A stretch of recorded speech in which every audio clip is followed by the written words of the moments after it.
Would you state your name for the record? Richard R. Smith. What was the nature of your employment on January 14th?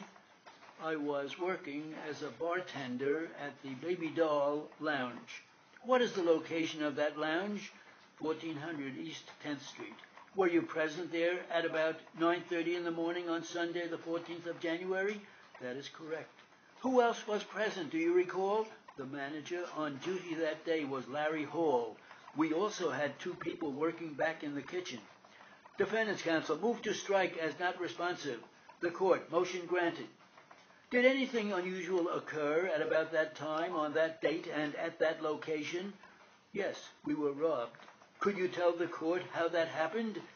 Larry and I were working at the bar. Suddenly a man holding a gun came running up to where we were standing and ordered us back into the kitchen.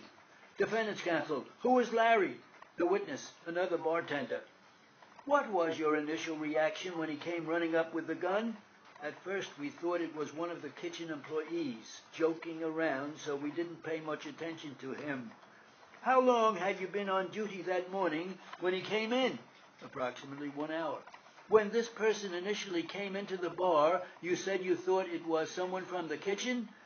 Defendant's counsel, objection, repetitious. The court, overruled.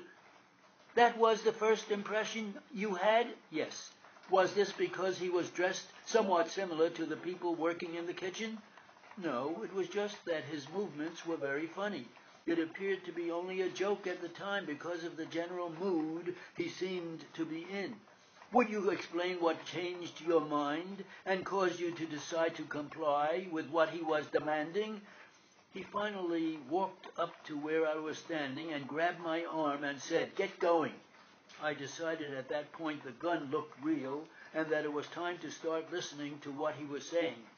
Describe to the court exactly what happened at that point. Defendant's counsel, if you recall, he ordered us back into the kitchen and locked us in the cooler. He locked you in the walk-in cooler? Yes, the large walk-in cooler. Did that include all the people you have previously mentioned?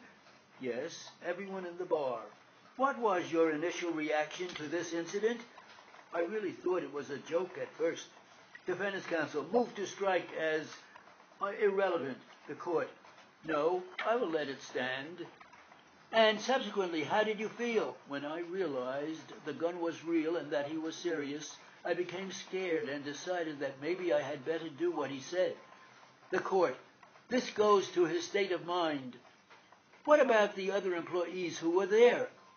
Defendant's counsel, objection to form. The court, you can answer. I had no contact with the other employees until we were all in the cooler, but they were all rather frightened and didn't quite know what to make of it. Defendant's counsel, move to strike as not responsive.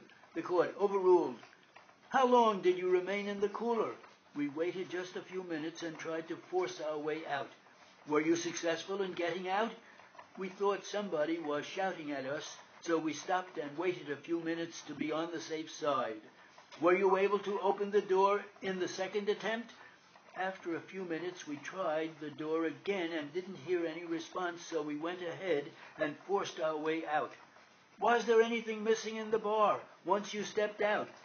The bar itself hadn't been touched, but the office door had been opened, the safe had been opened, and all of the cash drawers were on the floor and the money was gone. Did you have occasion to make an accounting of the monies that had been in the cash drawers?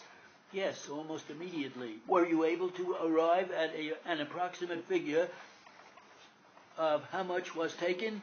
Defendant's counsel, I object as speculative, Your Honor. The court, overruled. There was about $3,000 taken from the safe. Did you give anybody permission to remove those monies from the premises of the Baby Doll Hotel Lounge? Absolutely not. When did you arrive at the figure which you just gave us? It was there that same morning. Since that time, have you had a chance to double-check your figures to determine if they are accurate? Yes, I have. Are those figures accurate? No, ma'am. They are not exactly correct because the Saturday deposit had not been counted. It is possible it was even more than that. Did you see the person again who robbed you later that day? Yes, when they brought him back for identification. Were you able to identify him as the same man who had robbed the bar? He was still wearing the same clothing he was wearing during the robbery. Had the attempt to disguise himself in any way been successful? He had worn a stocking cap which covered the top of his head and had a mask over his face. Do you remember now what kind of clothing he was wearing? He was wearing blue jeans and an old army jacket. I also believe he was wearing boots. Would it be a fair statement, based on your description of how this person was dressed, that you could not identify that person's face? No, ma'am, I couldn't. The army jacket he was wearing was zipped up, is that correct? That is correct.